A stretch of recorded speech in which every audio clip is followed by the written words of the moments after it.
গতম-Jannat cooking থেকে সবাইকে স্বাগত। আজকে আপনাদের সাথে শেয়ার করছি দেশি মুরগি রান্নার রেসিপি। আশা করছি ভিডিওটি শেষ পর্যন্ত দেখবেন, ভালো লাগবে। তো চলুন মূল ভিডিওটি শুরু করা যাক। আমি এখানে একটি দেশি মুরগি ধুয়ে পরিষ্কার করে নিয়েছি।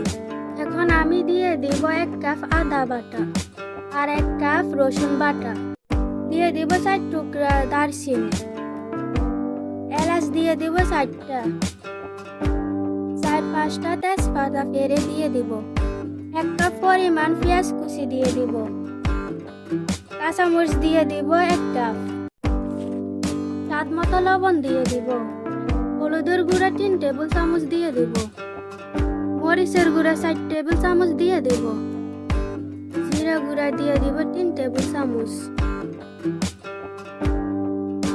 সরিষার তেল দিয়ে দিব 2 কাপ পরিমাণ,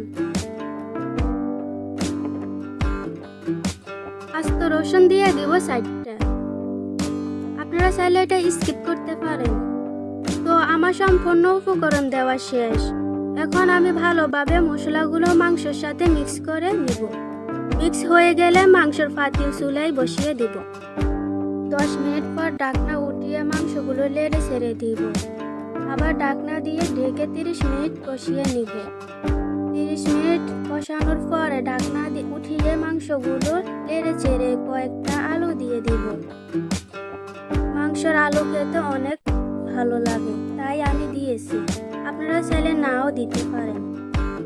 আলু দিয়ে দেওয়া হয়ে গেলে মাংসগুলো নেড়ে ছেড়ে ঢাকনা দিয়ে ঢেকে 10 মিনিট কষিয়ে নিব।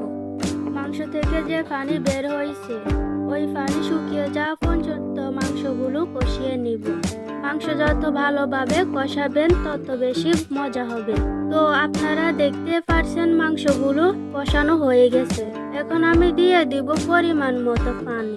পানি দিয়ে দেওয়ার পরে মাংসগুলো ভালোভাবে নেড়ে চেড়ে ঢাকনা দিয়ে ঢেকে 50 মিনিট রান্না করে নিব।